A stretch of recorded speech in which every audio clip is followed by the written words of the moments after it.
A beautiful green and blue day today for the Irish. That's right. Little bit of drizzle, but it's green drizzle.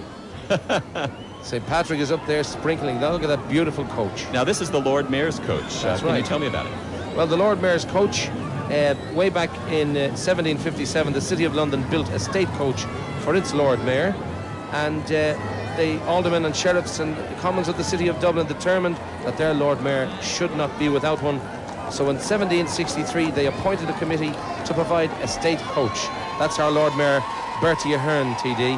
As you can see, his great popularity here in Dublin. Isn't it a magnificent coach? Oh, just a little bit of royalty and pageantry. That is a beautiful way to begin the parade today. That cost £2,690, 13 and 5 pence way back. Now that was the price of the first coach. That one was arranged. Look at the beautiful sight there of the horsemen. Even though we see just a little bit of rain in the air, the sun is now peeking out. Rain is really never a subject in Ireland because people just take it for granted. That is quite true. And the sun is bursting through. The Lord Mayor and his family. That particular coach that you're looking at, Mike, made its first appearance on the St. Patrick's Day in 1976 when it was rebuilt. And as you can see in that beautiful gilt sequels. We talk about O'Connell Street. There's a bridge down here that really is considered the center of Ireland, O'Connell Bridge, and they tell me, Brendan, that it's wider than it's long. That is quite true. It's probably the only bridge in the world today that's wider than it's long. Now, generally, we'll see groups stop in front of the General Post Office today for approximately a minute or so, and if it's a performing group, we'll see them actually perform in front of the Post Office for 3 minutes. Now, there's the Lord Mayor himself. There he is. Great man. The parade route today is about 1.5 miles long. It starts in a very historic square, St. Stephen's Square. That's right, St. Stephen's Green, which is a very beautiful, beautiful park. There's a lovely song about it. Dublin can be heaven with coffee at 11 and a stroll in Stephen's Green. Oh, it's a beautiful park. It sounds like a very romantic park where people go and meet. It is particularly romantic. And we used to go along when I was a little boy. We used to feed the ducks and the lovely swans. Now, they have. The Lord Mayor is there, but also in the reviewing stand today are a number of dignitaries that were announced earlier today. Lord Mayor of Dublin, obviously, will sit there and will enjoy all the groups that will come down O'Connell Street. We have representatives from the government, the diplomatic corps. We have some clergy that will be officiating the ecumenical blessing of the Shamrock. The Dublin City Councillors. Do you recognize all these people when you see them here? I do, but I haven't got a great view of them from right where I am. But, of course, our Taoiseach, our Prime Minister, is over in the United States today meeting President Reagan. And our Deputy Prime Minister is I think he's in Washington also. Now, the parade will come from St. Stephen's Green. It will go down O'Connell Street. It will cross the historic O'Connell Bridge, and we will actually go by a very historic part of the town that we'll talk about in just a little while. But we understand that today we've gathered some beautiful sights and sounds, and in a little while we'll talk about what all the people in the United States will have an opportunity to see. There we see this special blessing taking place. That's right, indeed. All the interdenominational blessing. Now, before we begin all the wonderful action today, let's see a little of Ireland, her places and her parade, Brendan. Yes, indeed. Beautiful sights. And the summery clouds there, just like cotton wool.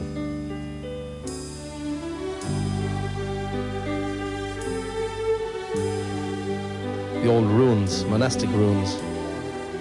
And of course, the thatched cottage, which is a great part of Irish tradition. And they, as you can see, the thatcher there, very, very few people left with that trade. Horses, of course, a great sport here in Ireland. Horse racing, show jumping. We send horses all over the world. Would you like a swim in that there, Mike?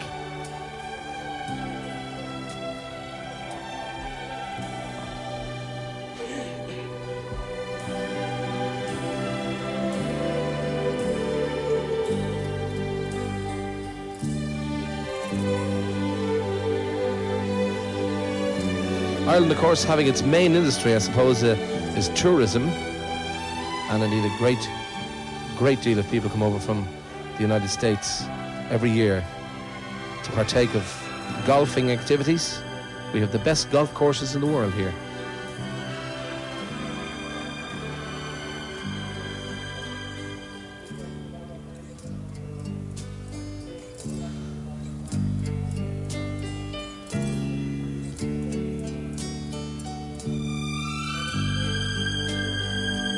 Ireland, of course, as everybody knows, the last outpost in Western Europe and the next step to the United States. People say that if you stand on the head at Achill Island, you can see Washington, D.C. across the Atlantic Ocean. On a clear day, that is. If you have a good pair of binoculars.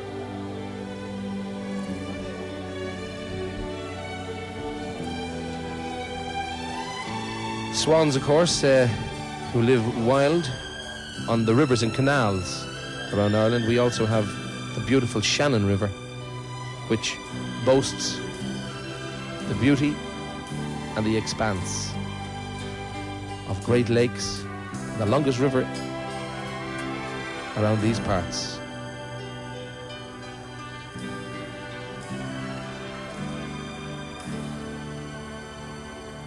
They often say that if you come to stay in Ireland, you need lots and lots of time to see it all.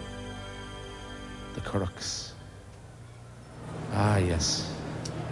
And we're back. O'Connell Street. What a beautiful rendition of all this country is, Brendan. What a lovely job you did.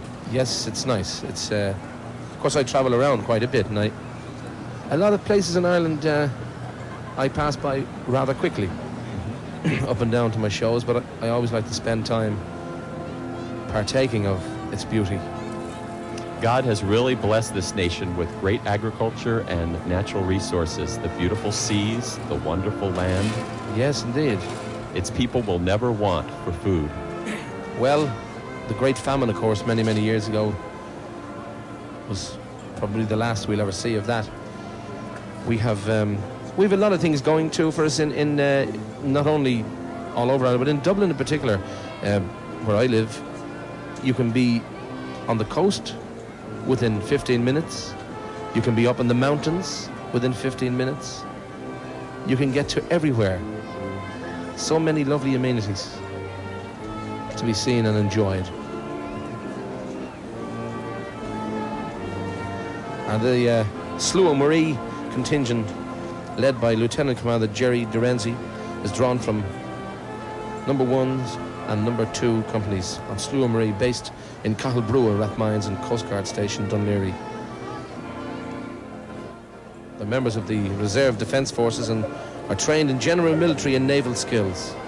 And of course, these companies recruit personnel from the Dublin areas. And there's a lovely child enjoying the parade.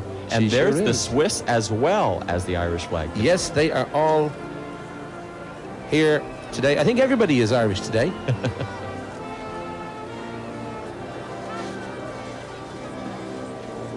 Oh, the beautiful green parasols. Yes, indeed. That's liquid sunshine, by the way. I've just discovered what it was. And we can tell the sun has just burst forth. The sun is so happy it's crying. You know, we talk about this parade route and all the historic sites that pass before the marchers as they come before us. But there's the old Moore Street Market that is within sight of marchers today, and it has the history of what Ireland was many years ago, the tradesmen and what have you. That's right. We call them over here the dealers, mostly ladies who sell their vegetables and fruit, fish, and of course that's where Molly Malone, the famous Dublin lady, plied her wares in Moore Street, selling fish. As the song says, she was a fishmonger, and sure 'twas no wonder, for so were her father and mother before. They wheeled their wheelbarrows through streets broad and narrow, crying cockles and mussels, alive, alive, oh. We'll have to do a duet, I think, Mike. We know that one in America as well. Here's the Driving Association of Ireland Ltd. Yes, indeed. Well, all the beautiful cars. driving association, of course, was founded around 1970 to encourage and assist those interested in driving horses and ponies. Now, I understand that you've got a story about talking horses. Now, in America, we're familiar with Mr. Ed, and I understand that series has been seen here in Ireland, but there are other talking horses as well. Yes, indeed. The American driving down through Connemara, beautiful Connemara, and his car broke down, and he raised the hood to have a look underneath, and he heard a voice saying, "Check the spark plug." And when he looked around, there was nobody there, just two horses in a field. And he checked the spark plug, and the car started itself up again. And he went down to a local pub, and he says to the publican, he said, "Look," he said, "there are two horses back here," he says, "and one of them told me to check the spark plug." He said, "I couldn't believe a talking horse." And the barman said, "Can you describe the two horses?" He said, "One was black, the other was white." The barman said, "Which one spoke?" He said, "Well, not that it makes any difference," he said, "but it was actually the white horse." The barman said, "I'm glad." He said, "That black horse knows nothing at all about cars."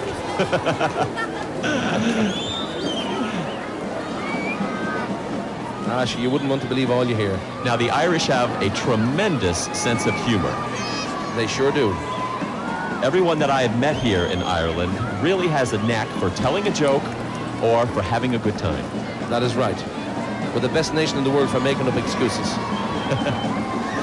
Now, what will the Irish actually be doing today as they celebrate? Well, of course, it is our national holiday here, and I think people will, a lot of them are here in O'Connell Street. A lot of them will be in the various cities and towns and indeed villages around Ireland watching their own parades. Now, and we'll relax, I think, in the afternoon, have some bacon and cabbage, or you call it a ham over there, isn't it?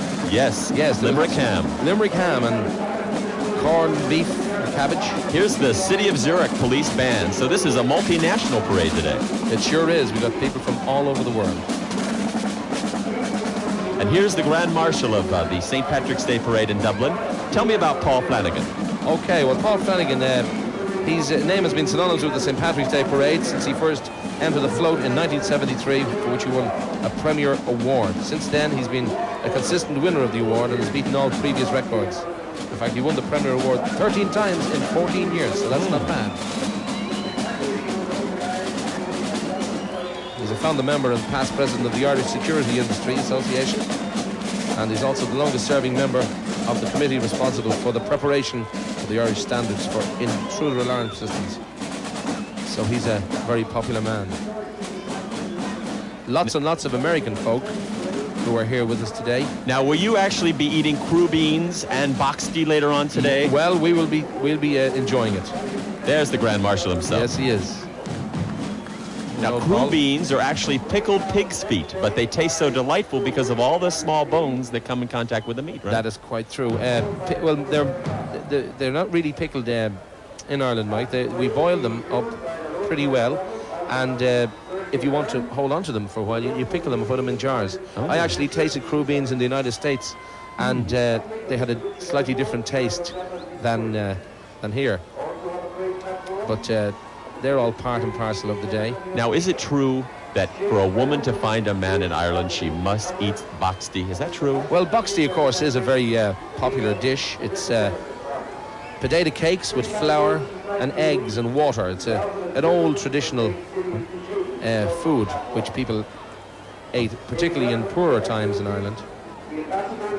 But no, she doesn't have to have boxty, but it does help. And there's the first group from America today, Club Americana. Bob Flynn is the founder and chief executive of the travel club. He's got the right idea. He really thinks the best possible place in the world on St. Patrick's Day to be is right here in this parade. Yes, well, I think we'll agree with him.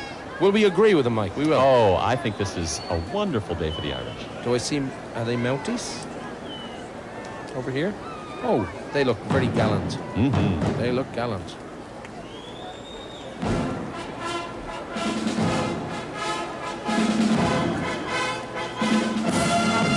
And we hear before us the City of Zurich Police Band in the background, playing and performing.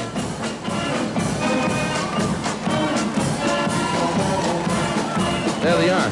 And they're going in a slightly opposite direction than everybody else. If they keep marching... Oh, they're going back again. I thought there was going to be a head-on collision.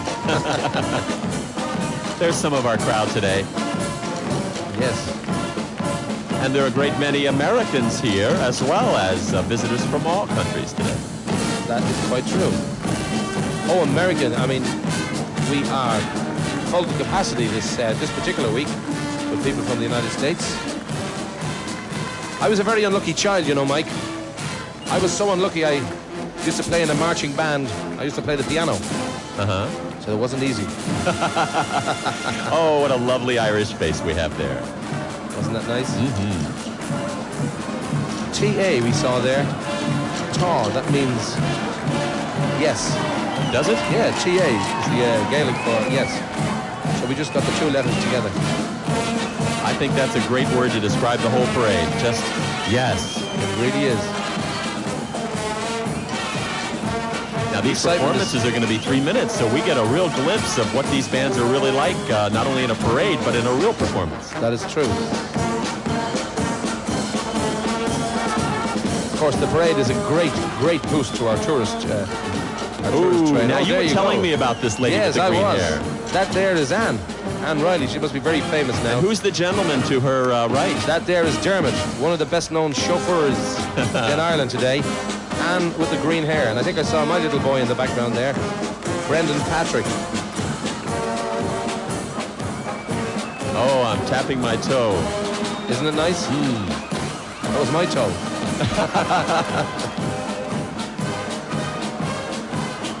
Now, we talked a little bit about the food that the Irish will eat today, but when the parade ends, where does everybody go? There's 250,000 people here. Okay, well, of course, everybody generally will head in a homeward direction to put their feet up. RTE Television have a showing today of Darby O'Gill and the Little People. Are you serious? Yes, Walt sir, Disney's it's on today. It's absolutely a fabulous movie. So they'll be sitting up there. They'll pop themselves in with a little drop of whiskey, maybe a little drop of porter. When people think of Ireland, Brendan, they always think of the little people. And not just the little people as we would know a small person, but the leprechaun. And there are various tribes of leprechauns here. Oh, there are various tribes of leprechauns. There is the Umibaba tribe. They're the fellas who run through the long grass with no trousers on. And they keep saying, Umibaba. The Umibaba leprechauns. Oh, yeah, there are such things. You'll probably see one today. Now, you really believe in leprechauns. Oh, yeah. There's no question in your mind that there are leprechauns. No question at all in my mind. There are leprechauns. But you know, the thing, Brendan, is you have to be pure of heart to see a leprechaun. And although the Irish are a wonderfully religious people, only a few of them probably are so pure of heart that they can see a leprechaun. Are you one of them? Oh, I'm very much one of them. I'm very pure of heart. I kissed the Blarney Stone. I gave it a big hug. I nearly choked it.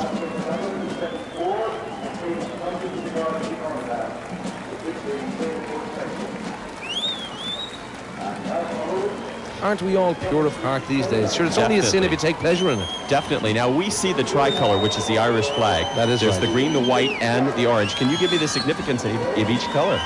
Well, of course, the orange, the green, of course, is the traditional color of Ireland, and the white is a neutral color, and the orange, of course, represents the Ulster King Billy. I'm sure you've heard of King Billy, way back in the Battle of the Boyne, and that's why the three colors are together. And it flies high over all our buildings here today. Now here's the Notre Dame fans of Philadelphia, our second American group, and this is the world's largest subway alumni. Ooh. They're a fraternalistic group that was formed in '54. Ladies and gentlemen, we'd like to go down to the street for a wonderful interview with one of the citizenry. Ladies and gentlemen, Mr. Shea Healy himself. All right, here I am. I have a contingent from Dallas. Tell me your name. My name is Pat Cashman. Pat Cashman. Pat, where are your people from? I'm from Dallas. How are you for walking backwards? I love it. I love being in Ireland. Where are your people from in Ireland? They're from County Cork. Oh, from County. Is this your first time here at the parade? It's the parade, yeah. We're going to come back every year. And are you bringing special greetings from South Fork Ranch for us here? Oh, yes, you bet. JR couldn't make it today. Is Dublin very different from Dallas as a city? Oh, Dublin is a beautiful city, but so is Dallas. All right. Thanks, Pat. Enjoy the parade. See you later. Bye, Mel. That was Shay Healy. We'll also be talking today along the parade route with B.B. Baskin, who's in front of the General Post Office, and she'll be talking to some of the dignitaries and celebrities today. And it's such a delight to have two announcers down on the street that can really give us a flavor for what it's like out there. They sure can. Here's the Sorbus float from New York, a Bell Atlantic company, and they're pleased and proud to present this wonderful float in the parade today. There is a bird that we all recognize, the bird of peace, the dove. And indeed, a great welcome bird. For all those in the United States, this is one of the largest independent computer services ever. And the title of their float was Super Achievers. And here's some wonderful marchers before us, too.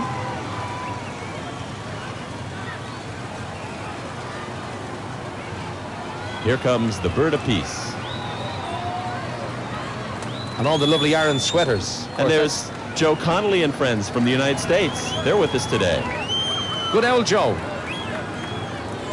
We talked about the name Murphy being the most popular name here in Ireland. In fact, it's so popular that all Murphy folks have a nickname Spud. Some of them have Spud. You have the Leprechaun Murphy. You've got people, they all vary their names depending on where they might live. The Sausage Murphy. Now here's the Deputy Sheriff's motorcycle drill team. And the Deputy Sheriffs here are probably very instrumental in both keeping the peace, but also in really enforcing the laws. Yes, indeed. And it's nice to see them. I believe they brought their motorcycles all the way over from the USA for this occasion today. I trained myself on a police motorcycle many, many years ago, Did Mike. you really? Yeah, it's one of my great pastimes. I've broken so many legs off motorcycles. And the white balloons today. The white of the Irish flag. That's them. For peace. Yes, sir. We can see that it's slightly overcast now, but the sun has come forth and the streets will dry up momentarily. Of course, all the children in the parade today, like myself, getting a great thrill looking at the great, I think they're very, very big machines. All children, all the boys and girls enjoying. You know, I think this has become a universal symbol for anybody who enjoys a good hamburger. You bet. McDonald's, huh? I just want to know how he can be here and how he can be in America today. How can he do that? Because his uncle was a leprechaun. His uncle was a leprechaun, Ronald McDonald the leprechaun. Oh, and there's the figure 8 that motorcycle drill teams are so noted for. Boy, that's dangerous, Brendan. It is dangerous, but now, it's exciting. You've never tried that? I've tried it all right, yes. Especially on wet pavement, it's got to be a little dangerous. It is very, very dangerous. And there's the Guinness float that we've heard so much about. Look at all the lovely balloons. Isn't it nice? Now, you've had a pint or two of Guinness. I have indeed. I've had a pint or two of Guinness, and I've had 2 glasses of Blackbush, which is a great downer after the Guinness. Now, actually, 60% of the Guinness that's consumed in Ireland is actually, I would say, brewed here in Dublin. Yes, it is, at St. James's Gate Brewery, where I was born and lived in that area all my life, and I was raised on the smell of the barley and the hops. Tell me a little bit about what it's composed of. I'm sure Americans have partaken in it before, but what's it actually composed of? The Guinness? Mm-hmm. Do you want me to lose? Oh, that's true. Yes, but it has a real froth on top. That's one secret that we cannot give away, is how they make the Guinness. One secret we cannot give away. All the world loves the parade. There's the Guinness band on the Guinness truck there. And there we see the truck coming before us, again with all the beautiful white balloons. Do you know that I'm the only fella in Ireland who can take 12 pints of Guinness? And do what with it? And hold it without going outside. 10 in my mouth and 2 in my stomach. You can see just how festive it is here today. Lots of cheers from the crowd, the beautiful multinational flag display above the street.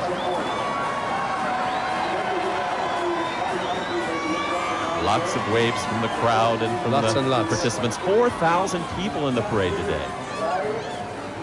All enjoying it. Mm-hmm. I wonder why everybody's wearing green. Well, you know what? Most people don't realize that actually blue is the national color, traditional color, but St. Patrick's blue, that's quite correct. When did green come into play here? Well, I think it was from people having a few beers too many. Everybody turned green after. I think St. Patrick had green eyes, maybe. You know, Aer Lingus has been so helpful in getting our crew and people over here. We want to thank them. You saw their banner. Yes, indeed. They And are more of the our, Guinness our Club. national airline, of course, and we're very, very proud of them. They're great. Now, right Record after it. the parade ends, people will go to the pub, they'll congregate, they'll talk, and they'll be what Irish are, and that's great conversationalists, right? They most certainly will. We even talk to ourselves over here. We're the only nation in the world who can actually look in the mirror and hold a full-scale conversation. Now, here is a group from KABC Broadcasting. They're the #1 morning talk show in Los Angeles, and they've come to be with us today. And I bet you they're talking. Oh, such a happy lot of them. It really is nice. You know, these individuals are staying in the same hotel we are, the Burlington Hotel, and they were down in the lobby this morning having a wonderful time. So much green in the lobby this morning. I see green hair there, Mike. Did you see it going by? Guy there with green hair. And it's all his own. There's KABC. All the way from the... Oh, look at him! Isn't he unusual? He might be a leprechaun. A little oversized, He's though. a bit too big. Too big. What's the actual size of a leprechaun? Well, the official size is 7.5 inches high. Really? Yes, and 7.5 inches wide. Just like the O'Connell Bridge. That's right. They're as broad as they are long. There's green hair. I wonder, did he grow that? Now, you told me something that is fascinating, and that is that there's an Italian community here in Ireland, and that their mainstay in the food area is fish and chips. The Italian community in Ireland are in the fish and chip business. Everywhere you go, they make the nicest fish and chips, which is one of my own favorite dishes. We also have a Dublin fish and chip shop with a very, very famous Leo Burdock's here in Dublin. He's won the Fish and Chip Award many, many times. Now, we are hearing the St. Lawrence O'Toole Pipe Band, which was formed in 1910 from members of the St. Lawrence O'Toole Gaelic Athletic Club. Pipe bands are a big part of any celebration here in Ireland. They certainly are. And, of course, the Ullin pipes. Oh, that's a beautiful shot there of the Uller. That's the very first Aer Lingus commercial aircraft. That's it over the cherry picker camera, as you call it.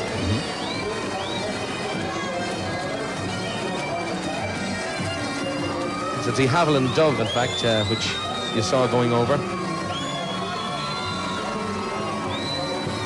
Way back in the 1930s when Aer Lingus first started commercially commuting people to Europe and the USA. Brendan, we're seeing so many colorful groups yet to come. There'll nice? actually be awards given today for Best Marching Group, Best Floats. That's right. And they'll be made at the ball tonight, I understand, which follows they the certainly parade later will. this evening. Can you tell me about the sweaters we see? We see so many of these. Is it fisher knit? No, they are, the sweaters we're looking at are, in fact, the Aran sweaters. That's what we call them, although over here we call them ganzis, or jumpers. And there's the Aer Lingus logo you see before you. That's right, the shamrock, the flying shamrock. Take me with you. Is that what it means? I want to be there wherever you go. Take me with you. And the accordion, of course, one of our great instruments here. You're familiar, of course, with the accordion. It's Most definitely. yes, indeed. I think that stand there is Telecom Éireann, the people who keep us in touch with the rest of the world. I'm sure Alexander Graham Bell will be very proud of the job they're doing here in Ireland. Oh, he'd be delighted. They have 4 floats in today's parade. That's just how big an entry they really are. Yes, indeed. Telecom Éireann is the new version of what we used to call the post and telegraphs.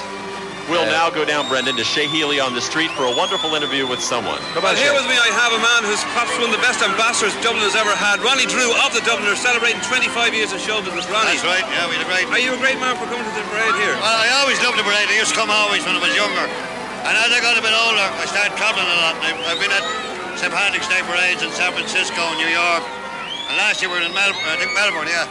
And this is a fantastic parade. It's a good one this year, yeah? Great, it's really fantastic. Years ago, when we used to come to them as kids, you know, with 2 bands, and that'll be it. Like, you know, it's fantastic to see all this, you know. Well, you're having a brilliant year now since the 25th anniversary. Yeah, well, it's great. We got a great boost from the Late Show and Gay Bourne and all the boys. And I hear the album is flying out the doors. Yeah. Any prospect of going to America this year at all? At the moment, I couldn't say, you know, but I wouldn't mind going. Well, before this band gets here, I want you to sing a verse of Molly Malone for me, will you? Yeah! Are you ready? Okay. In Dublin's fair city, where the girls are so pretty, I first set my eyes on sweet Molly Malone, and she wheeled her wheelbarrow to streets broad and narrow, crying cockles and mussels, alive. Look up there. Alive, alive, oh, alive, alive, oh, crying cockles and mussels, alive, alive, oh. Ladies and gentlemen, Ronnie Drew. Thank you very much.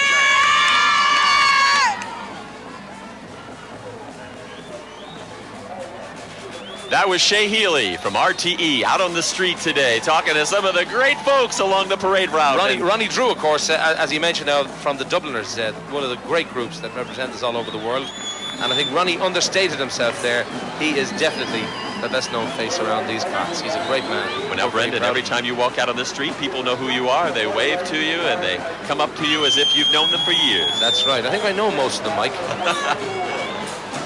I know most of them on first name terms. Oh, here's a wonderful group before us, the Irish Baton Twirling Academy. Yes, indeed. They've trained and indeed many of the top majorette groups in Ireland and England. Great pride is taken in the achievement, teamwork, and they're our very own. They've received the Isle of Man World Championship Award, the Yankee Doodle Championships. And that's right. And the Howth Festival Championship? Yes, sir, the Howth Festival. That's one of our fishing villages just within 10 minutes of Dublin City. One of the most beautiful fishing villages you've ever seen. And there down the promenade, you see another band. They're the Brother Rice High School Band and Drill Team from the United States. Yes, we see them in the distance. I'm sure that's Brother Rice is the same brother who Edmund Ignatius Rice, who formed the Irish Christian Brothers and who educated me and indeed the hundreds and thousands of people you can see from here, Mike. Yeah. And of course they educate people all over the world.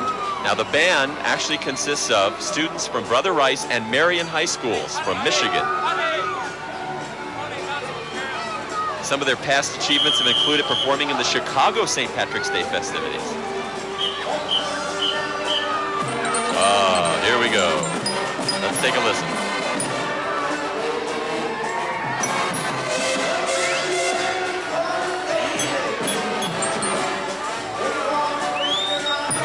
There's Ronnie Drew there again, wearing his Aran sweater. Ronnie has been described, you know, as having a voice like gravel under a door.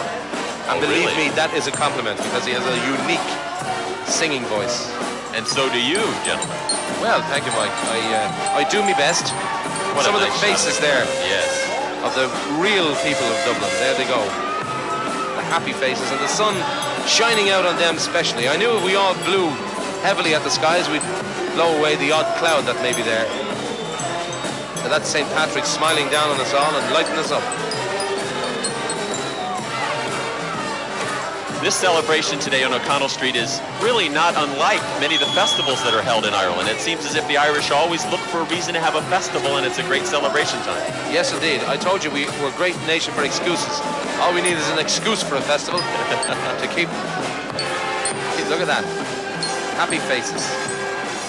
I think that's an American lady. Oh, yes. Now, there's actually a goat festival here? There is a goat festival, yes, in Killorglin in County Kerry. It's called Puck Fair, and they elect a goat as the king, and they put him up on the very, very high pedestal for a few days and a few nights. They feed him and they honor a goat. And there's actually an opera festival too. There is indeed. There is a Wexford Grand Opera Festival and the Waterford Opera Festival down in the sunny southeast. There's one of the members of the Brother Rice Band. I'm sure Brother Edmund Ignatius Rice would be very proud. And I can visualise him up there with St. Patrick, watching down on us here in Dublin. Now, Brendan, for the benefit of all our viewers that have just joined us, we're right here on O'Connell Street in Dublin, Ireland for the 18th annual St. Patrick's Day Parade in this fair city. In Dublin's fair city, where the girls are so pretty, I first set my eyes on sweet Molly Malone. She wheeled her wheelbarrow through the streets broad and narrow. Take it away, Mike. Frying cockles and mussels alive, alive, oh. Well done. Now, is that a very, very historic and popular song here? Yes, that is probably the national anthem, I think, of Dublin over the years, along with another great song called Dublin in the Rare Old Times, written by Pete St. John, one of our great songwriters here in Ireland today. Momentarily, Brendan, we'll be going down and we'll be joining B.B. Baskin, who will be down in front of the General Post Office looking for just one of the many, many thousands of people to talk to, and I'm sure that won't be a difficult task at all. She will be there. Good old BB. Take it away, BB. Well, the rain is off and things are hopping here in O'Connell Street, and I'm joined now by Bob Flynn, who is president of Club Americana and certainly no stranger to Ireland. Isn't that right, Bob?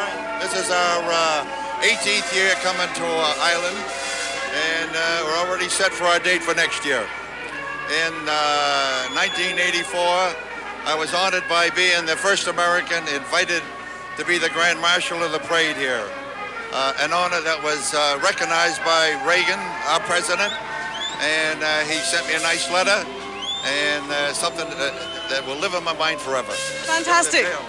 Well, don't lose this opportunity now to say hello to your friends in America, because look into that camera there and say hello to America, because we're being seen live in America. Give them a wave and blow them a kiss. Nice wave to and welcome to our people in the United States. Thank you very much, and I hope some of them join me next year for our 19th visit here. Thank you very much. Marvelous, and thank you for talking to us. Bye for the moment. See you later. Nice job, BB. Thank you very much. And we're seeing some clowns before us. And you know what? That's Snow White and the Seven Dwarfs. I think it's Snow White and the Seven Leprechauns. Have another look, Mike. And I thought, maybe it's my vision, but is that more than one Daffy Duck? I think so. Or was that Donald Duck? Oh, Donald Duck. I think Donald Duck is going to be disappointed today, Mike, because the rain has stopped. That's a goat I see there. And a little cart. That's right, and that could very well have been the King Goat at the Puck Fair in Killorglin last year. Have you heard of Paddy McGinty's goat?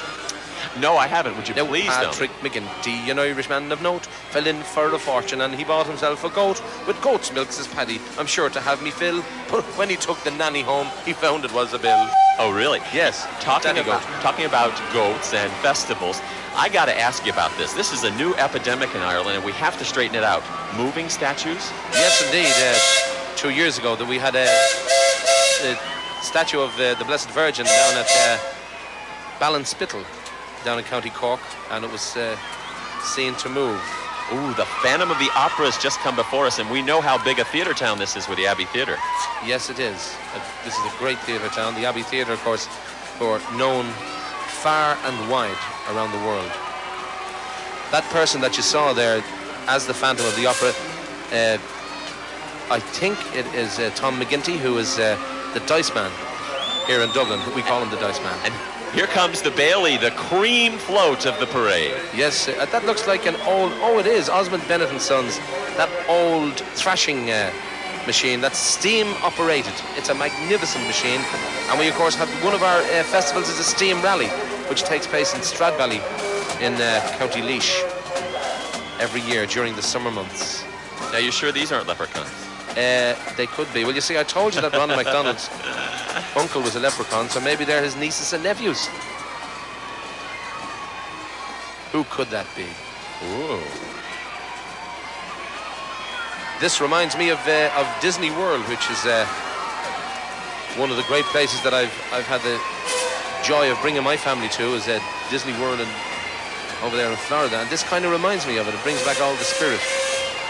And a lot of the paraders and dancers are from the Billy Barry School of Dance. That's right. Well, the Billy Barry School of Dance, we're very proud of them here in Dublin in Ireland. In fact, my 2 little girls go there to learn their dancing, and they've just finished their umpteenth pantomime season at the Abbey Theatre in Dublin here, in which I was appearing, and I was very proud to have them in the show. Ooh, the phantom comes before us. They've appeared all over the place. Now, I think really this next group really has it in the basket as far as I'm concerned. They sure have. They're trucking along. That's Superquinn. That's one of our major supermarket outlets here in Ireland. And it is owned by the man who is also the chairman of On Post, which is our... I take it no shopping is going on right now. Nobody's buying groceries. Everybody's here. No, I think someone's at the buying a couple of children there. See, they've got kids in the baskets. You've heard of chicken in the basket? Well, now, this is kitty in the basket. They actually sell superhuman fruits. What are superhuman fruits? Superhuman fruits? This has his superhuman fruits. Oh, yeah. Well, superhuman fruits are fruits that are so nice that your toes will open and close.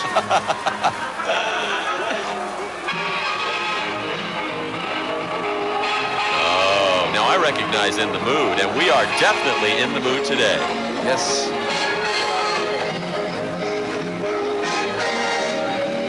Superquinn, of course, have had many floats in the parade over the years, and they're very proud, of course, of the output. I think, yeah, they're great service. I think a lot of people in America think that all we're going to do today after the parade is over is have a pint of ale or what have you, but actually there's strict regulations on when the pubs open and when they close, and I've just got to know why you close every afternoon from 2:30 to 3:30. Okay, well, the reason that we close, it's called the Holy Hour in Dublin and in most of the cities. In the rural parts of Ireland, they don't close for the Holy Hour. But the one great story about the Holy Hour is if you happen to be in the pub at 2:30 and they're about to close, if you ask them, can you buy a drink, they will say, no, you cannot buy a drink until 3:30, but would you like a drink while you're waiting? And the next thing you know, 3:30 comes along. Tell me about the fishermen, though. I mean, that law is totally bent in one particular area of the country if you've got a fisherman in the bar. That is right. In Donegal, in Killybegs in particular, the fisherman has the right to remain in the pub at whatever hour he wishes. Now, whether this is official or unofficial is official. Do you get it? And that means if there is a crew come in from the sea, having fished, say, all night, they are entitled to go into the pub and have a beer because they've got to fish with the tide. So if there's you've got to bring your own fisherman if you want to get into a pub after hours in Donegal. Now, I want to ask you a question, and of course, this really leads into the answer because I found here in Dublin that the Irish answer the question before they ask it. Is that true? They do, yes. We're the only nation to do that. Simply because you'll often hear people saying, you won't have a drink, will you? Now here comes some of that super fresh fruit we were talking about. That is true, all the beautiful fruit. Yeah, Superquinn have quite a lot of people in the parade, and they're lovely uniforms there. Well, we do have our counterparts in America, but certainly we don't have one chain like this that's so predominant. Yes, well, they are all over now, and they bring groceries and various household goods within the reach of the people's budgets. And there are other such like supermarkets around Ireland. I think it's predominantly an American idea, isn't it? Supermarket? Oh, definitely, definitely. Now we can really hear In the Mood. Yes. There are a great bunch of people too. We have a Tops of the Towns festival which takes place here on television.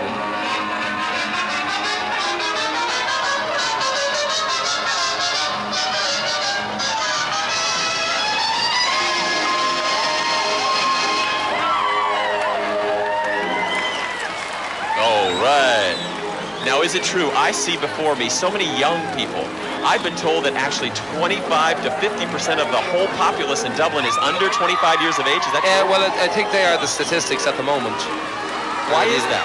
Well, I suppose... It's a young person city, isn't it? It could be, and a lot of them indeed have left these shores to go and find their fortune and their future in the United States, in Australia, England, Canada, but mostly to the United States. I think most young people see a great future there in a great nation.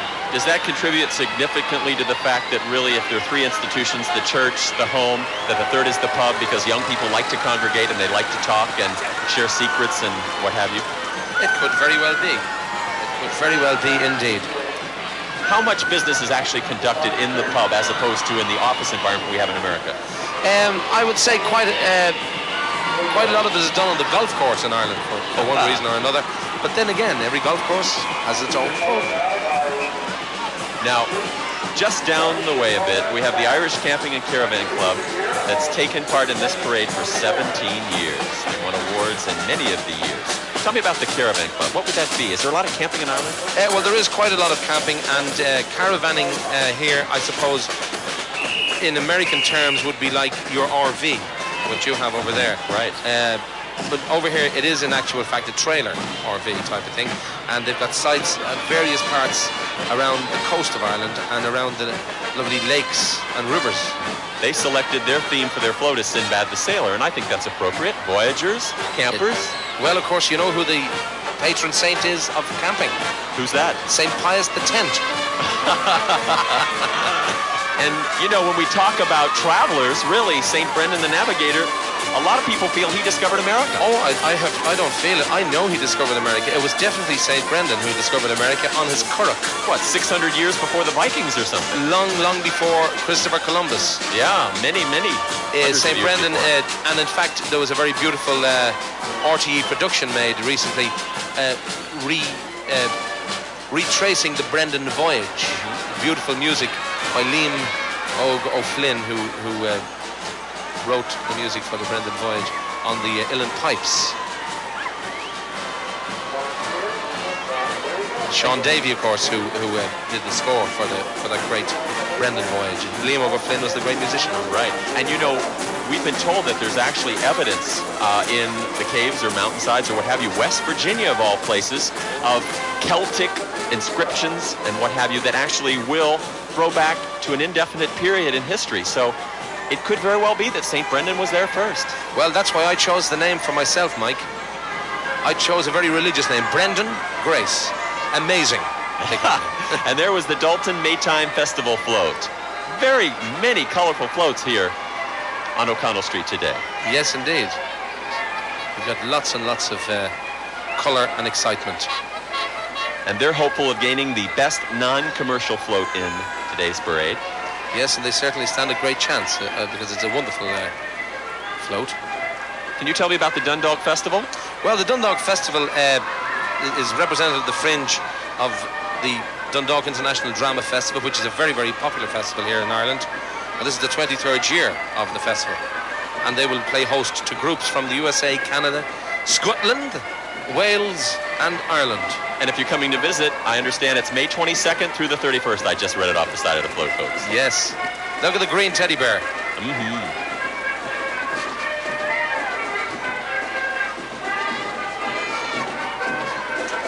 Here comes the Dublin Corporation float or organization for today. Yes. We love Dublin tidy. That's our slogan here, to keep our streets free of litter. And snooker, of course, is a very major pastime and sport here in Ireland. I suppose you could call it a sport. And the theme here is give Dublin a break and pocket your litter. That's nifty. That is nice. We ought to do a little bit more of that in America at times. Well, I think it's in everyone's interest to keep their own cities and towns nice and clean. As they say in Ireland, Cahar Glan is Cahar Slán. That means a clean city is a healthy city. And there's the actual saying we just spoke of, give Dublin a break, pocket your litter. That's it. Now, we actually have seen the General Post Office along O'Connell Street. We've talked about St. Stephen's Green, but this goes down to Broadstone. What's down there? Broadstone is a very old part of Dublin. In fact, it's probably one of the major places where our bus company, CIE, which is now Bus Éireann, keep all the buses there. And here's Beer Vintage Week. Tell me about that. Well, that's Burr Vintage Week. Well, now Burr is probably one of the dead centre spots in Ireland. When I say dead centre, it's right in the middle, and a lot of our meteorological measurements are made from there, from Burr. And they have a Vintage Week every year, and they bring all sorts of things back from the past. I think I see Charlie Chaplin there. Yes, that looks like the man himself. That is right. He's one of our great actors over here, and and he's still alive. You let him and in the well. Abbey Theatre, don't you? Yes, indeed. He's always here at the St. Patrick's Day parade. People like Charlie Chaplin will never be dead, you know. We talk about the agriculture. We talk about the countryside. Now, there's a girl now who could, for all the world, be a girl like Molly Malone. Look. Could be. She could be Molly Malone's descendant. Who knows? A Dublin girl. One of the things that's so interesting is that you have many wild flowers that actually grow because of the wonderful weather here, the rain and the nice fertile ground. And you have like rhododendrons that you just pull up and throw aside. That's right. We have them growing wild at the side of the roads. And all seasons here, we have lots and lots of colour and everything else. Now you can see how the crowd has swelled today. As the sun came out, more and more people have come to be with us. That's right. Just getting back to Burr, in fact, that's down in a place called County Offaly.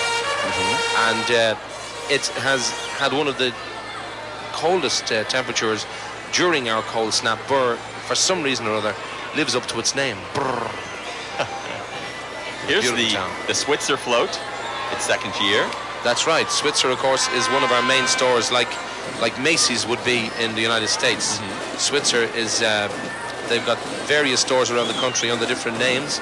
Moons of Galway and Cash's in Cork. And they've, I think, Todd's in Limerick, I think, might be one of the Switzer stores. I'm not sure, but there are Macy's, let's say. Or Abraham and Strauss. What do you call the stores you got over there, Mike? Various stores. If I named one, I could get in trouble because there's so many of them, you know. That's right. Well, they don't have a Switzer's over there. We're going to work on it, though. Look at all the flags from all the countries. Isn't it nice? And they're playing When Irish Eyes Are Smiling. Ah, the heart goes away. When Irish eyes are smiling, 'twould steal your heart away. In the lilt of Irish laughter. Oh, what are they giving out there now? Flowers. And here's the Training Ship Active Marching Band. Formed in May of 1980 under the direction of the First Lieutenant of TS Active, Tony Crisp. Yes.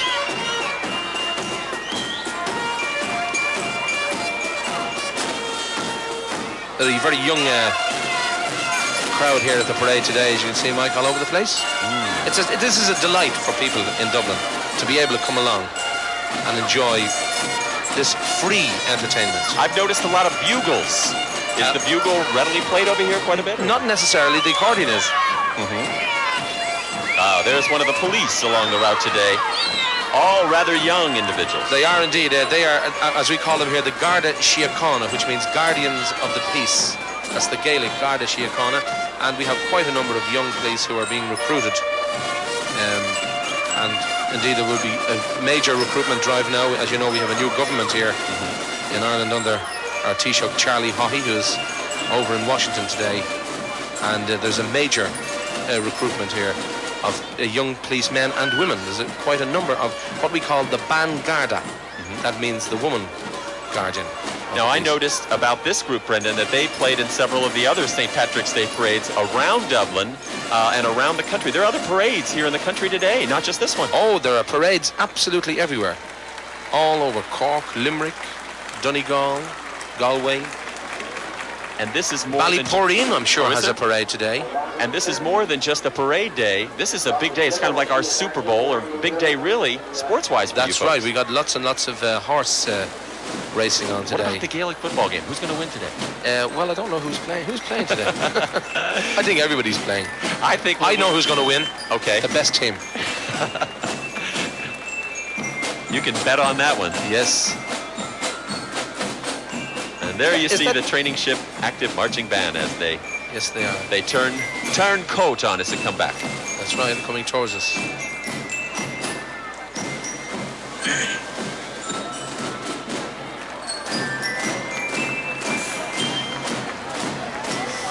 Well, I think that's one of the reasons that we have so many bands in the parade, is because it's the month of March. So all the bands march along O'Connell Street.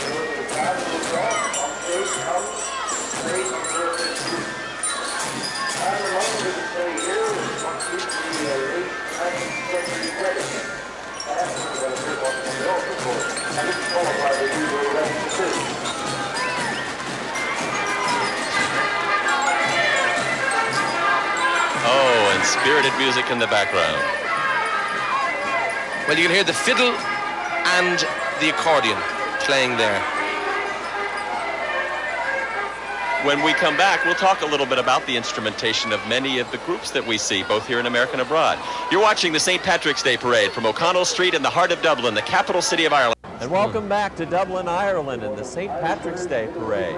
This is Mike Baker of WNBC, along with Dublin's own Brendan Grace. The Irish branch of the International Baton Twirling Association. First established in Ireland 8 years ago. The girls in the group here have been selected from various corps within the association. Rosie Doyle, of course, the training director for Ireland. And they're putting on their display here. We talk about the wonderful arts here. We mentioned, of course, James Joyce, St. Patrick's, Dean Swift for, gosh, if my memory serves me correctly, 25, 30 years he was Dean of St. Patrick's. Most people don't realize St. Patrick's is actually a Protestant cathedral. That is quite true indeed. It's a very well-known cathedral here in Dublin. And Christ Church, which is also in Dublin.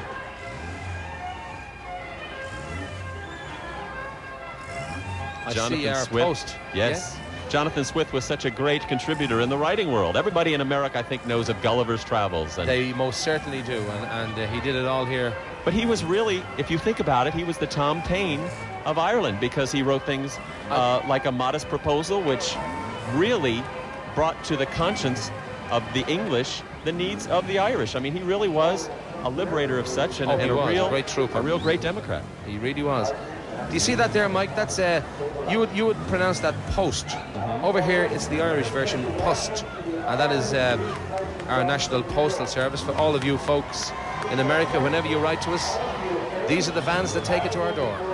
Ladies and gentlemen, let's go down to BB Baskin. Well, now I'm joined by a bunch of very enthusiastic supporters of the John F. Kennedy Shamrock Regiment, all the way from California in the sunny USA. And they tell me that your band is the tops. Is it true? Well, wait a minute now. We haven't seen them yet, so hang on. I know we're going to see them later. Tell me, what's the regiment made up of? About 140 band, honor guard, color guard, and drill team. So we can look forward, I take it, to seeing some of those suntan Californian ladies later on. Very definitely, very definitely. They got a lot of pretty girls there. Well, in that case, say no more. But thank you for talking to us. Thank you very much, BB. Nice job down there. We'll be back a little later on with you. And now, a group that everybody in Dublin will recognize, and everybody, I'm sure, in America has heard of them, the Albany Police Pipes and Drums. Let's listen to them.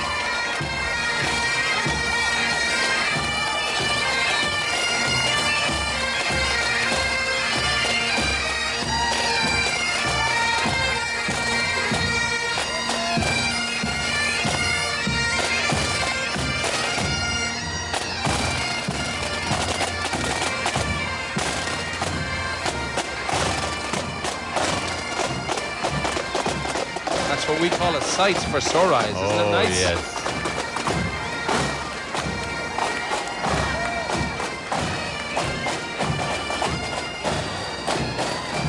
Pat's hat. How's it going?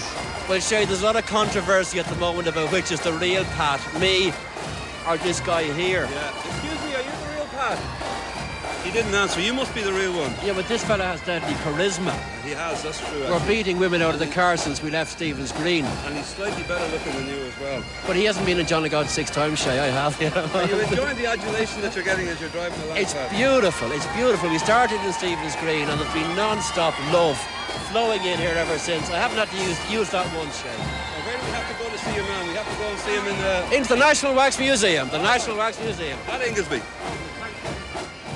Thank you, Shay Healy. Nice job of grabbing that wonderful celebrity. Yes, he's one of the great celebrities here. All the children of Ireland know him so well. I suppose the equivalent over there would be Mr. Rogers or someone like that. Or Captain Kangaroo. That's Pat Inglesby you just seen there. Can you distinguish between the Irish pipes and the Scottish pipes for us? Well, the Irish pipes are, a lot of them are the uilleann pipes, where the ones played underarm, where the player moves his arm up and down and creates the wind. In Scotland, they blow them quite a lot. And there's quite a lot of blowers there today, Mike, I can see. Definitely.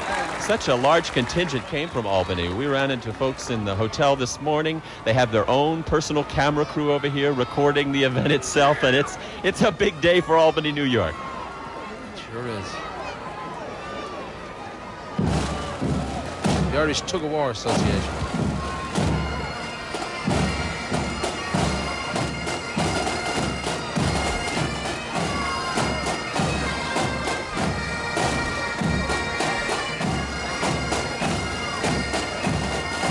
That car that Pat Inglesby was sitting in that time, Mike, was a Lincoln Continental, which was given to us by President Kennedy when he was over in Ireland. He left it here, and it's been preserved ever since.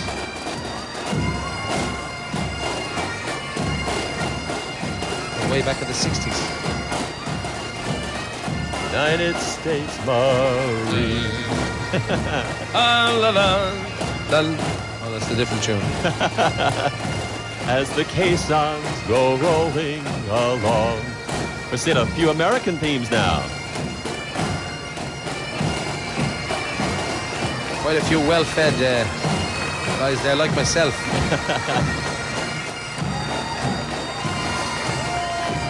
And they're getting a great reception from all the there's a shot of one of our cameras today. Of course, Irish radio and television, a big contributor to the telecast here today. ABC's here, WNBC TV's here, camera crews from all over Ireland and the world. It's a real delight to work with RTE. What a professional group. They really are indeed, and they covered the Pope's visit to Ireland back in 1979, and it was commended all over the world the way they covered it. Absolutely fantastic. While we wait for our next group to come down the avenue, many great poets have come from Ireland. William Butler Yeats. Yes, indeed. I don't know if anybody can see that car or not. We're looking at it from here now. It's the one.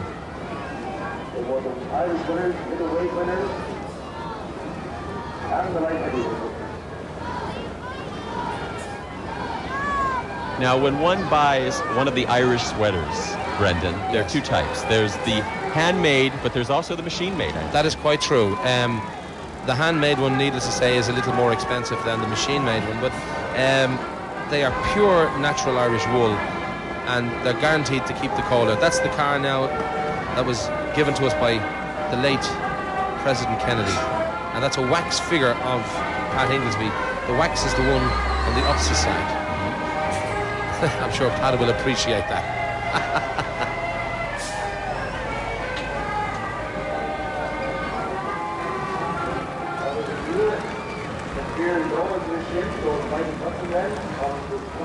Let's go down for an interview now with Shea Healy. And I'm joined now by Frank Feely, Dublin City Manager. Frank, it's a great day for Dublin. Of course it is. James Joyce said, if I can find the heart of Dublin, I can find the heart of every city in the world. Well, you're close to it today. Tens of thousands of people in the street enjoying their city and welcoming people from all over. Next year we're celebrating 1,000 years of Dublin. And already one of the superstar teams have told they're going to bring over 1,000 drum majorettes as part of our parade to celebrate that occasion. My goodness, you're giving all the men of Ireland a heart attack with news like that. What do you think of the turnout, though, today? The turnout is great, but we need a lot of good news, maybe. We had far too much bad news. I heard Hugh Carey, the governor of New York, saying this morning, this is the best country in the world for tourism, and he's right about that. And he also said we got the best untapped, untrained, literate, available workforce for investment, and he's right about that too. So let's flaunt all our advantages. As I say, we've had enough of the negative doom and gloom stuff. On that positive note, we'll make room for the next parade, I think. Thank you for talking to us, Frank. There they go. Thank you, BB, and thank you, Shea, down there, doing such a nice job today. And you saw her, of course, in front of the post office just to our left. That is quite true. And BB, of course, wearing the national colour there. That was Frank Feely, our city manager. And what he says is true, in fact, about Ireland today, that We have great facilities here for industry and investment from abroad. Here's the Boys Brigade Bugle Band. Since 1972, a regular entry in the St. Patrick's Day Parade here. Now, tell me where they're from. They're from all over. Yes, indeed. Well, the band is composed of boys from Howth, Portmarnock, and a number of other counties as well. Yes, indeed. I'm so taken aback with all the colours here. There are several nationalities we see before us. Yes. Pride of Dublin Lorcan Marching Band, formed January 1984 and currently caters for 120 teenagers and adults. The ages range from 7 to 14. You recognize this tune? The Ooh, magnificent men in their flying machines. We'll dedicate this one to Aer Lingus. Definitely. Up, down, flying around, looping the loop, defying the ground. Up, down.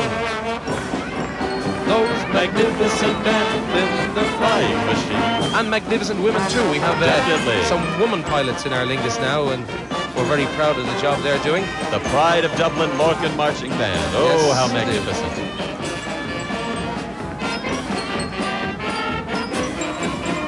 The band is based in Lorcan Estate, Santry, which is one of the suburbs here in Dublin, and its members are drawn from Beaumont, Coolock, Artane, Whitehall and other various parts of North City and County. And it's funded by its members in various fundraising activities. Adding once again the nice colour. That is St. Patrick's blue we're looking at, by the way, now. I think blue is my favourite colour. That's because I have green eyes. Do you, Brendan? I think I do. You definitely do. And then in the morning, the bloodshot. Now, Brendan, you were telling me you've never kissed the Blarney Stone. Why is that? Well, no, I've often tried. I could never really. I think every time I went to kiss it, it spat back at me. I wonder, has it anything to do with my beard? Of course, there's Blarney Stones, they say, all over Ireland. There's a Blarney Stone in Wicklow. There's a Blarney Stone in Clare. There's a Blarney Stone in Donegal. There's plenty in Kildare. Now, that was a tune that I've never heard in a parade before, but so appropriate for today. Yes, it is. They should have played that tune when the that aircraft was flying over the first Aer Lingus airplane. Now maybe we it'll see come back over us again. A number of nationalities here, all as part of one unit. Yes, indeed. And this is basically all the places that the airline flies. Yes, indeed. It flies. Shay Healy is down on the floor. Let's go back down to him. Shay. Well, who have I here? You have Alice Rook. I'm from the John F. Kennedy Shamrock Regiment Group. Where do they come from? La Palma, California. Now, have you got any Irish relations at all yourself? No, I do not. None? No. What are you doing here? I'm adopting Ireland. Are you? Yeah. Is this your first time? It's my first time. And what do you find the strangest thing about Ireland, the difference between here and California? California? Oh, it's wonderful. It's so... You have a heritage. California doesn't yet. We're very young. And who teaches the band the Irish numbers? Mr. Canstel is our director.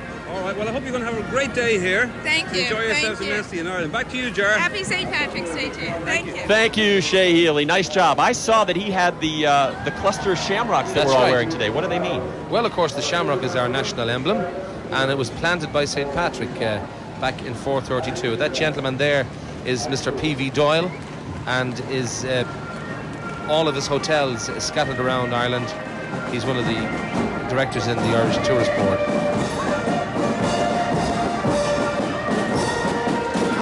And the Boys Brigade Bugle Band with their bugles. Lots of bugles today. Yes, there certainly is.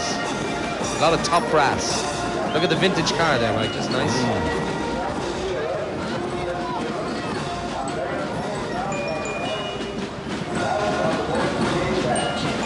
Now, I recognize these beautiful Irish costumes, and many of the families work with the youngsters in fashioning them. They're all handmade, sewn. They most certainly are. Oh, they're lovely. Isn't it nice? All hand embroidered.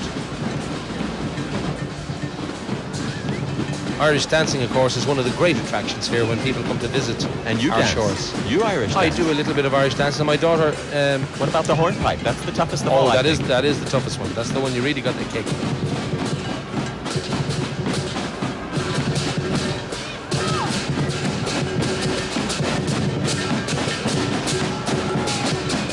Now there's an international American symbol if ever I've seen one. The hula hoop. The hula hoop, yeah, well, somebody asked me one time, could I describe what is a naval destroyer? And I said it's a hula hoop with a nail in there. Oh my. Oh my.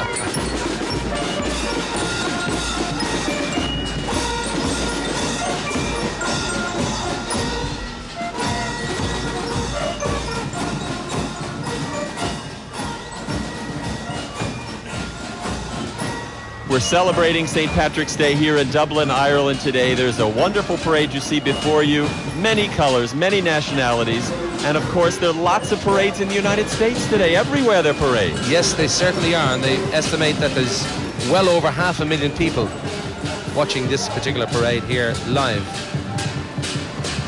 on the streets of Dublin today. I was wondering when we'd see some more horses.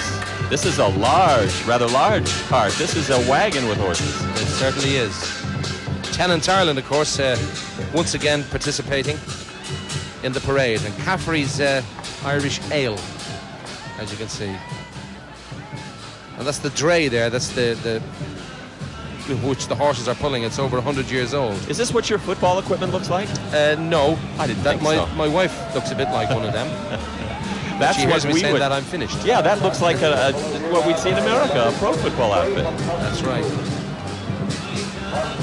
Now, I understand you're coming to America. Is that true? You're coming in June. That is right. I'll be coming over, Mike, to do some shows around New York, Boston, Washington, and Chicago, and some of the Irish clubs over there. And I'm looking very much forward to it. I make a couple of visits a year to the United States. Here's the Lung Ying Kung Fu Lion dance that we're seeing before us, and a symbol that we see everywhere in the world, especially during Chinese New Year. Yes, the old dragon there doing some tricks for us.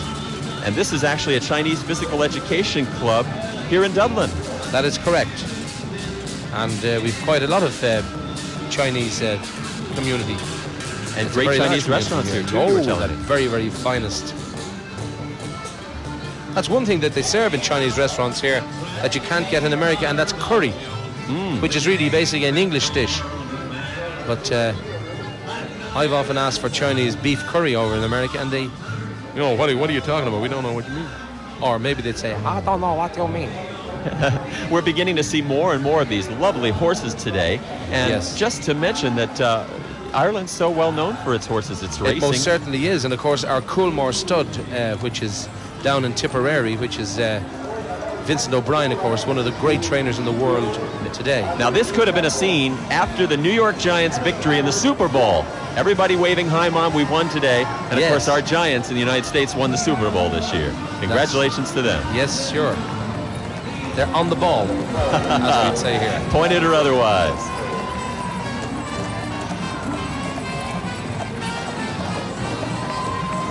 Oh, music. He's just scored. I can tell. But no Gatorade today. I'm disappointed. Okay. Yes. I just see my keyboards player going by on one of the floats. I hope he's in Killarney tonight. Have you had a little of McCluskey's? Yes. But the dreadful thing about it is, a little isn't enough for me. I'm a growing lad. I wasn't born, I was launched. Now here's Premier Dairies Ltd. And we're going to see 3 traditional Dublin City horse-drawn milk delivery floats. Do you still deliver milk with Yes, these? indeed. They still deliver milk to our door here. All the lovely milkmaids. That's been a long time since we've done that in America. It most certainly is. Irish spring water. Now this is good to drink too. Really. It most certainly is. This is the stuff now that the Ballygown. That's the Irish pure spring water. I think St. Patrick himself blessed it. Now I noticed that the float was an ancient castle. Might this spring of water come up in the middle of a castle somewhere? That's right indeed. And of course Budweiser have a very large stake now in the Ballygown. Ready? Here we are. As all the viewers out there can see, we're waving to all the wonderful folks along the parade route. Brendan Grace, Mike Baker, and the 18th annual St. Patrick's Day Parade here in Dublin, Ireland. That is it. What a magnificent sight it is. I was about to ask you to describe me to the American viewers and the people who are listening, but they've just probably got a glimpse of me now. I think you're the Dublin Pavarotti. That sounds nice. Would you like a quick song? Oh, Sole mio. Pavarotti, one of my great people that I love in the world today. Now here comes some of the poultry, some of the agricultural industry. We'll see various models of some of the poultry that might be found on our plate or in the fields. That is quite true. All homegrown stuff. And the senior college, is that pronounced Ballyfermot. That's one of the suburbs here in Dublin, one of the oldest and indeed most populated suburbs here, where all great people have come from.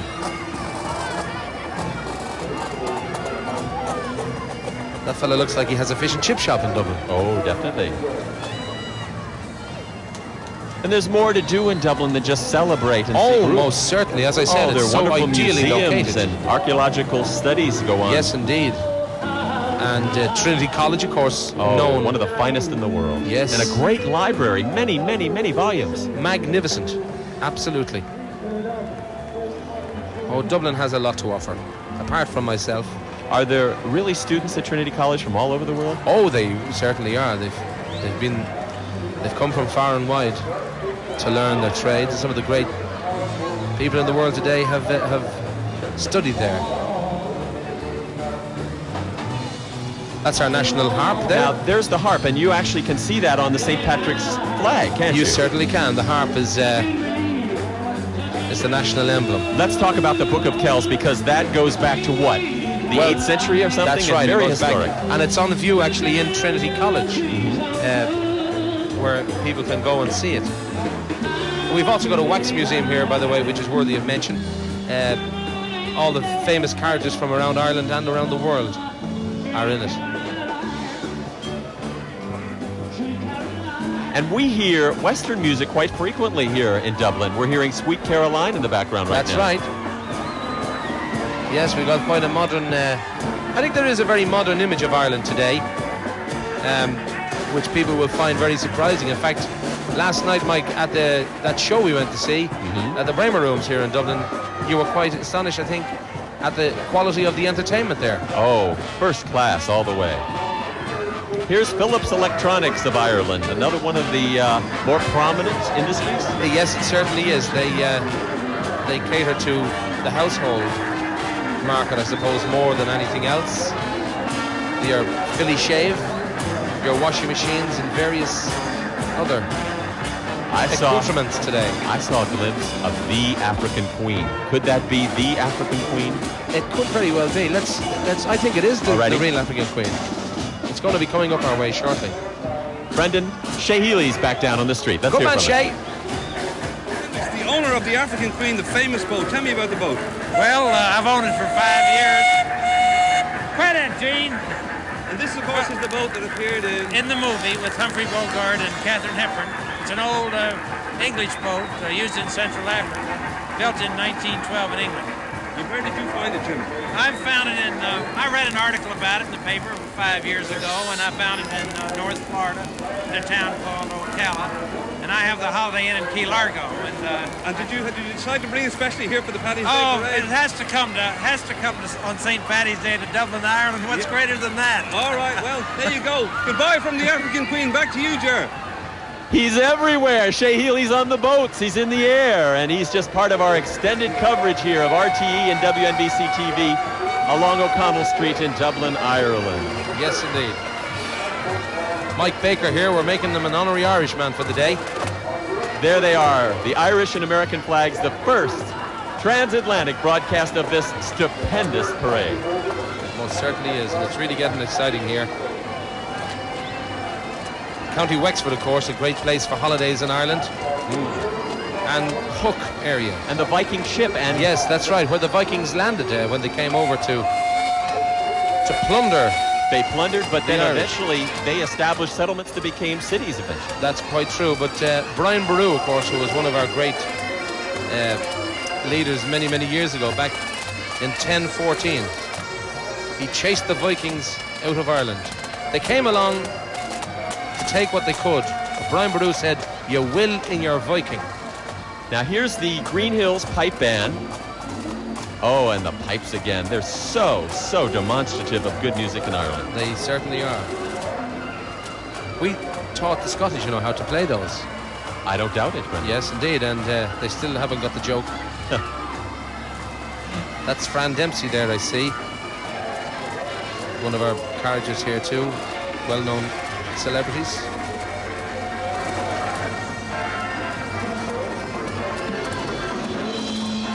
He was the MC at the show last night. Oh, was he You remember? really? Yeah, that's him just come by there. And here comes the Walden Motor Company Limited. Now this is going to be Walden's Magic Land. Yes, indeed. Well, Walden is one of the original motor companies here in Ireland. And the man you see there now is 40 Coats.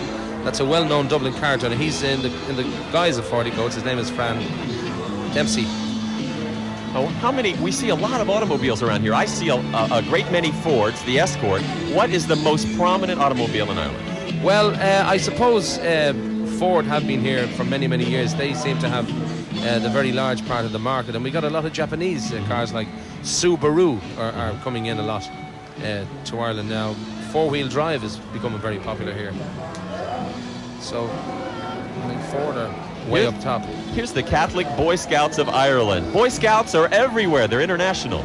They most certainly are. Scouts Honour, they call it. The two fingers up to the forehead. And I was a Boy Scout myself. Were you really? Yeah, but I was drummed out for cruelty. I used to... Can you recite the Scout law? The Scout law? Don't ask me to. I think I might remember part of it. I forget. We had different laws over here, Mike, for the Scouts. But it's great. I think it's a great outlet for kids. Oh, yes. It's I think the largest organization for young men in the world. It certainly is. And women, too. There's the Girl Scouts of America and the international organization. And the Catholic Girl Guides who here in Ireland are very prominent also. And the young version of them called the Briginis. We have B.B. Baskin with another one of our friends here in Dublin.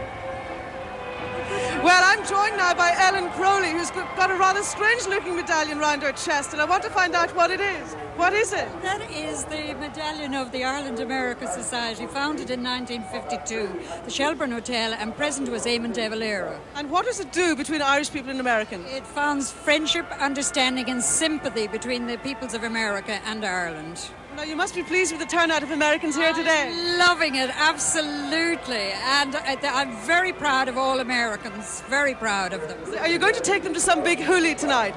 The National Concert Hall and perhaps the ball afterwards. My goodness, I hope you'll behave. But thank you for talking to us. Thank you very much, BB. Well, we know what some folks will be doing tonight. And what is the Grace family going to do? Well, the Grace family will be at home celebrating, I suppose, the St. Patrick's Night spirit, and Daddy Grace will be down earning a crust in Killarney, selling my wares and singing and telling jokes at the lovely Glen Eagle Hotel. I understand that we are in for a treat at the very end of our parade today. You have promised to play a wee bit of a song. There's no better man. I'll just send out for my guitar, but sure, we don't need a guitar.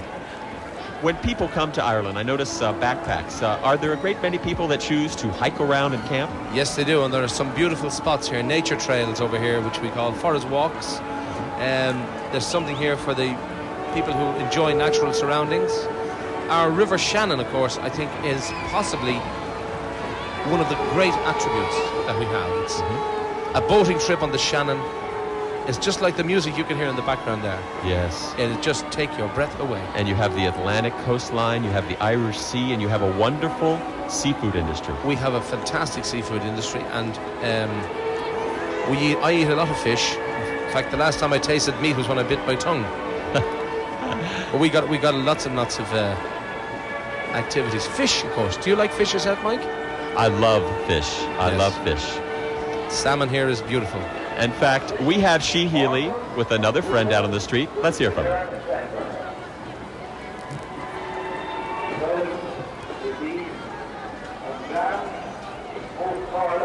All righty. Look at that We'll colour. get to She. We'll get to Shay in just a little while, but here is a great name, both in Ireland and in America. It most certainly is Kennedy. All righty. Shay has freed himself from the crowd. He has a visitor. Let's hear from him.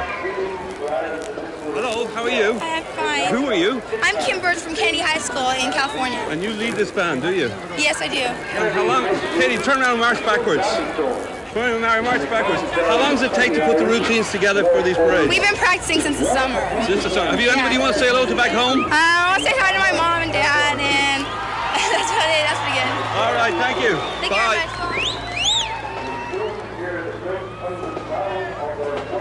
Thank you very much, Shay Healy. What a nice job. Now, the name Kennedy is synonymous with good government. It's synonymous with great Irishmen, and it's also synonymous today with a stupendous marching group from California. Yes, indeed. J.F. Kennedy High School. Of course, when he came to visit us here in the 60s, it was probably one of the most moving experiences. It was such a lovely welcome here for him. There was a documentary made of that that's been seen on public television in the United States. Yes, indeed. It was such a lovely time. You think of times for public television. This is festival week. We talk about festivals in Ireland. This is the big festival week for all public television stations. And we depend so heavily on contributions from the public and renewals. So if you're watching the parade today, what a great opportunity to renew your pledge for another year. Renew your membership and help public television. What an important part of our cultural and learning in America. And I second that. Hear, hear.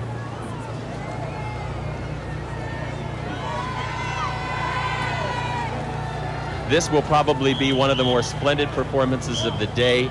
We're waiting in anxious anticipation as the group moves and performs, and all we can do now is watch and listen.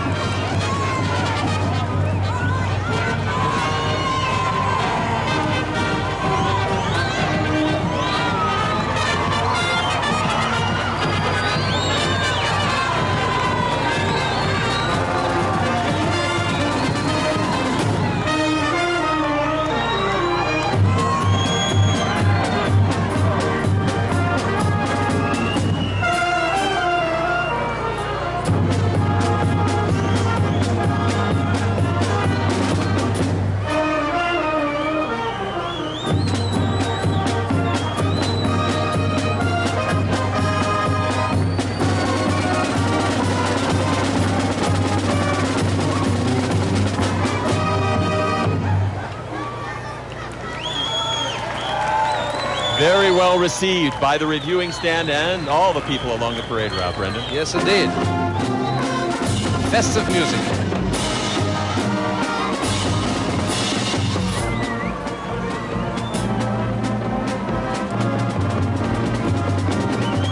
And here, ladies and gentlemen, the John F. Kennedy Band as they perform before the marching stand.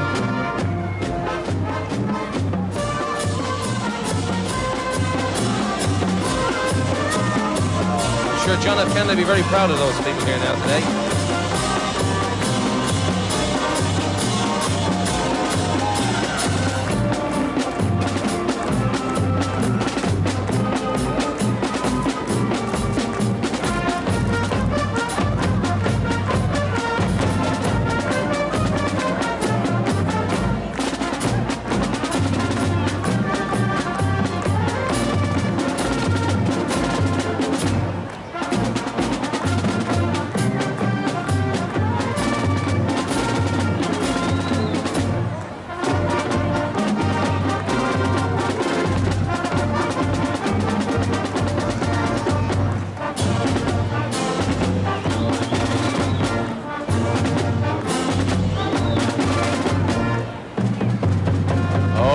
Songs of the South, songs of the North, a great heritage in America. And there before us, the Irish flag.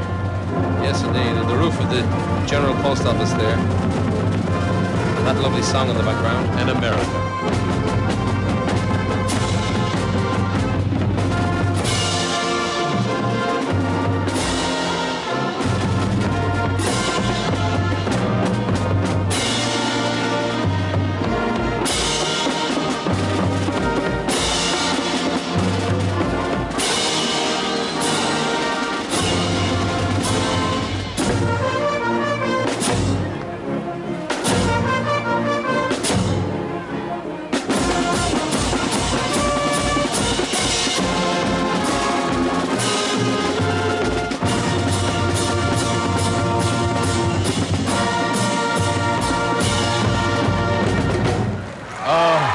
goose pimples everywhere. Look at the crowd, the applause.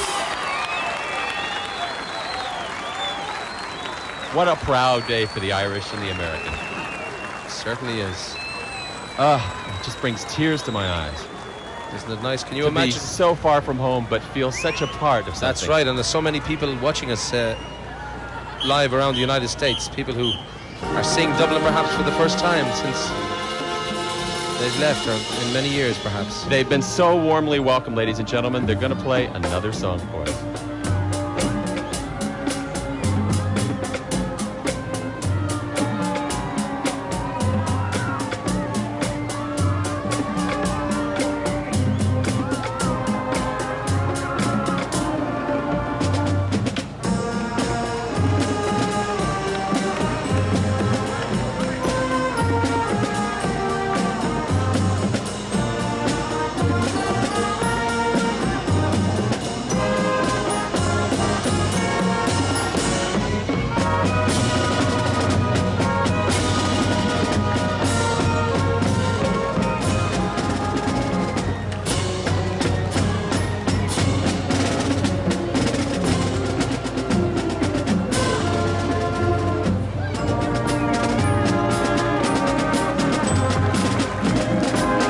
They're playing there? Oh, from West Side Story. There's a place for us. Mm-hmm. There's a place for Ireland in everyone's heart today. There certainly is in this very special St. Patrick's Day, live from Dublin. I would imagine that there are people of Irish descent in every nation in the world. Oh, indeed. It's a day to be proud to be Irish.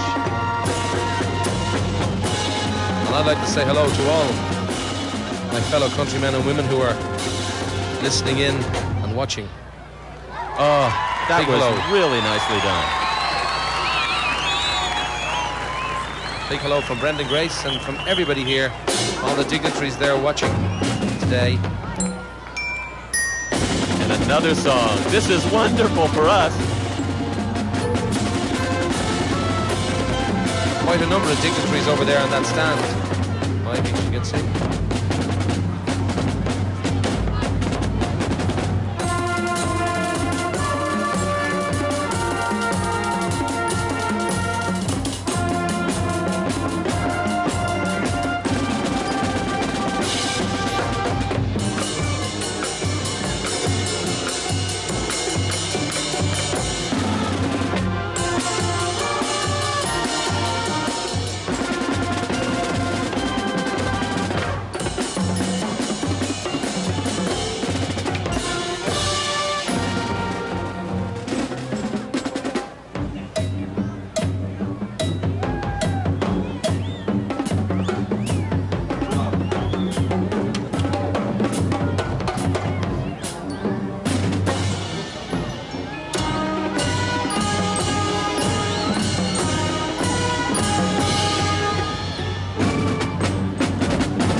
Lord Mayor there, Bertie Ahern TD.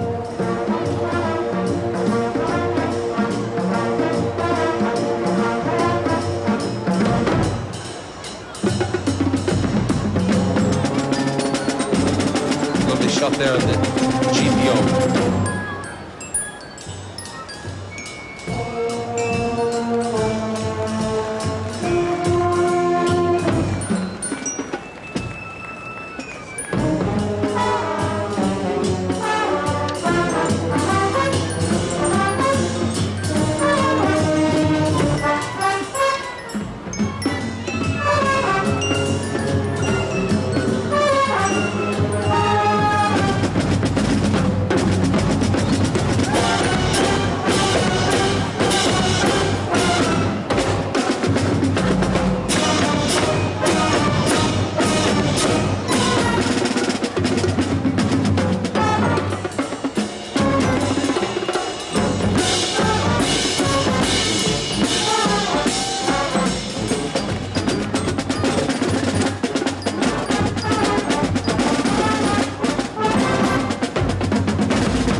Excerpts today from West Side Story, so appropriate for a group from the west coast of America. Yes, it certainly is, and lovely, very, very well performed there. Oh, the crowd loves them, Brendan. They love them. And some good Irish colors in their costumes as well. Isn't it nice? Beautifully It really done. And now they march on before us, one of the more splendid groups that we have seen in today's parade. Continuing on. It has been an exciting time for the Irish and Americans here. It most certainly has, and I'm going to indulge, if I may, Mike, and say hello to Win and Bud out in Northport, Long Island, and I just want to say hello to them and send them all our love, and to everybody here who may be tuned in today. Jim O'Neill down the Irish Village in Chicago, if you're listening, Jim, and all your people there, hello. Céad Míle Fáilte, 100,000 welcomes to our parade here. Brendan, we know the Irish are alive and well here in Ireland, but in America, the tradition, the wonderful background of these people seems to be growing on a leap scale basis. There are more pubs, there are more Irish. It just seems to be an increasing wave of celebration everywhere in the world. That is quite true, and it's long may it rain. I don't mean rain as in rain, but long may they be welcomed around the world as we are indeed. I have to say, from having walked the streets of Dublin, been here today, this has to be one of the safest cities I've ever been in the world. And I think we need to tell Americans, we need to tell the world that Ireland, the Republic of Ireland, is one of the safest nations to visit. It most certainly is, and as I said, it has so many, many amenities here, which is on offer to everybody. So come over and visit us. It's culture, you're all welcome. It's background, it's celebration, it certainly it's tradition. What a wonderful, wonderful, and I've used that word so many times, but that's the best word to describe both the event itself and the country. That certainly is, and we're always happy to welcome people from the United States. And those statues, those are so synonymous with liberty here. They certainly are, right on top of our General Post Office. You know, I have to add one comment, and that is really the inspiration for this parade that came to me and to many people, I think, years ago. To do this for the Americans is really the late, great Mike Baker Sr. He passed from us, but he's watching today. Well, indeed, they're all watching, all the people who've departed from us. Now, here we see the crowd, everybody patting each other on the back, working with one another, hand in hand. It's a great sight. Flags from all nations. That's right, indeed. And a lovely job being done here by the Gardaí, as we call them here, the police. Oh, and a pretty young lass. There they are. Brendan, if you had to think of one word that would describe Ireland and what we've seen today for all of America, what would it be? It would be happiness. That's the only word I can think of. And we're all very, very happy, and we're looking so much forward to celebrating this great, great day in Ireland. St. Patrick, the patron saint of Ireland. That's right indeed, and I'm actually fascinated looking here at all those people, all waving up to us here. I feel I know them all on first name terms. And we see an occasional policeman, but they're more a part of the celebration as a part of enforcing the law. There's no need to enforce anything except fun. Everybody is having such great fun here. They certainly are. Oh, it's absolutely exciting here. For the benefit of America watching today, Brendan Grace is one of the best known people in Ireland. One need only go out on the street with a man and it's instant friendship. People come up to you, they wave at you, they're waving at you now, and they love you here, Brendan. They love you, and America looks forward to your visit in June. I hope that we can appreciate the great talent that you have and offer you a very warm welcome when you come to America. Well, I most certainly look forward to it, Mike. And indeed, I've been going over to America for many years now, and I've always enjoyed it. Look at that happy face. A beautiful Irish That lass. could be a future Rose of Tralee you're looking at there. Definitely.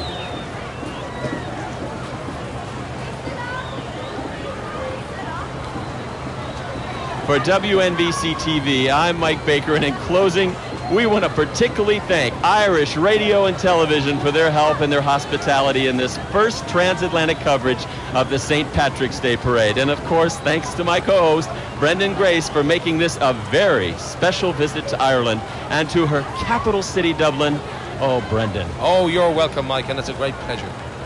Raised on songs and stories, heroes of renown, the passing tales and glories that once was Dublin town. The hallowed halls and houses and the haunting children's rhymes that once was part of Dublin in the rare old times. Ring a rosy as the light declines. I remember Dublin city in the rare old times. Oh, me name British on Dempsey, I'm as Dublin as can be. Born hard and late in Pimlico, in a house that ceased to be. By trade I was a cooper, lost out to redundancy, and like my house that fell to progress, me trade's a memory. And ring a rosy as the light declines. I remember Dublin city in the rare old times.